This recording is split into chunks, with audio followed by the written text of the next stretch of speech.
Everyone thinks silence is the absence of sound. They're catastrophically wrong.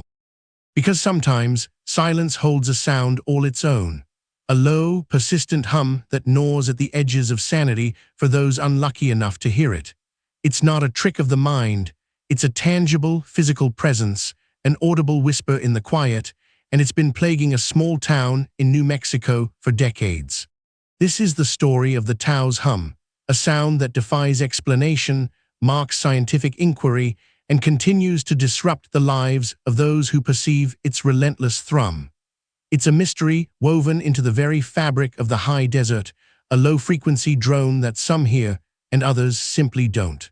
Our journey into this enigma begins in the early 1990s, when residents of Taos, New Mexico, a town famed for its artistic community and spiritual retreats, started reporting a strange, low-frequency sound. It wasn't just a few isolated complaints. A significant portion of the population claimed to be hearing it. Imagine trying to explain to someone that you're hearing a sound that they can't. It's like describing a color to someone who's never seen it. The frustration must have been immense, creating a divide between those who were hearers and those who were not. The descriptions of the hum varied, but common themes emerged. People called it a low rumble, a distant diesel engine idling, a deep thrumming, or even a soft vibration. It was often most noticeable indoors, at night, when the natural ambient noise of the town subsided. But what was it? Initial theories ranged from natural phenomena to industrial sources. Was it underground geological activity, wind passing over the desert, or perhaps something more man-made, like distant machinery or even secret military operations from nearby bases? The sheer persistence of the complaints eventually drew the attention of the scientific community. In 1993, a team of researchers from the University of New Mexico, led by Dr. Joe Mullins, arrived in Taos, equipped with sophisticated audio recording equipment. Their goal was simple: to record the Taos hum. They set up microphones in homes, in open fields, and at various points around the town.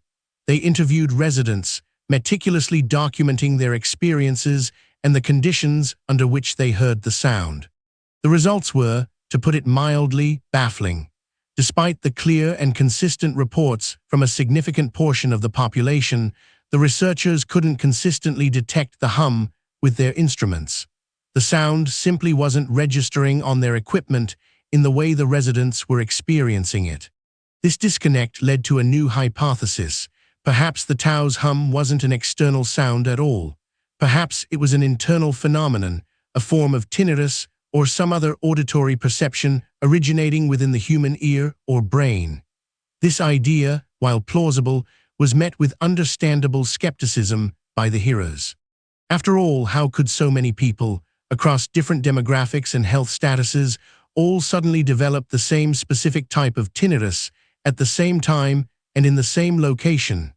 It seemed too coincidental, too neat of an explanation for such a widespread and localized phenomenon.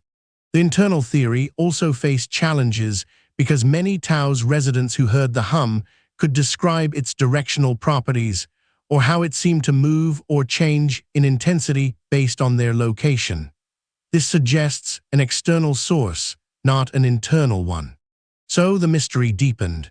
If it wasn't consistently detectable by instruments and it wasn't purely internal, what was left?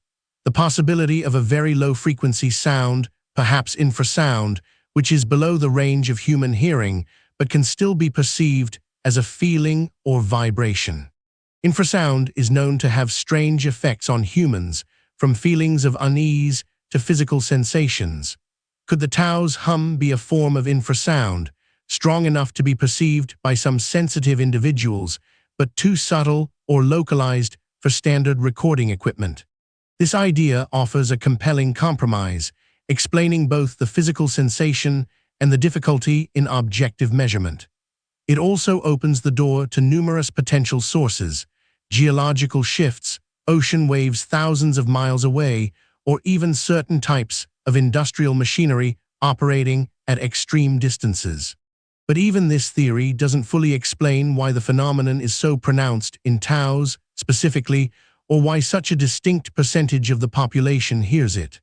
The Taos hum remains a persistent auditory ghost, a testament to the fact that our understanding of sound and our perception of it is far from complete.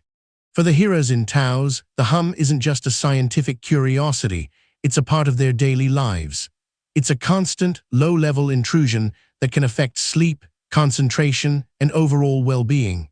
Imagine a world where true silence is forever out of reach, replaced by an inexplicable, relentless drone.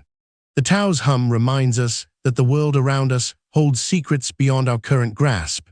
It's a humbling thought that even in our technologically advanced age, a simple, persistent sound can elude every attempt at explanation, leaving us with only questions. The low, resonant thrum of the Taos hum continues, a quiet challenge echoing across the New Mexico desert. A sound that asks us to listen not just with our ears, but with our minds, to the mysteries that still hum beneath the surface of our known world. If you're curious about other unexplained phenomena that defy our current understanding, you'll want to see our next video.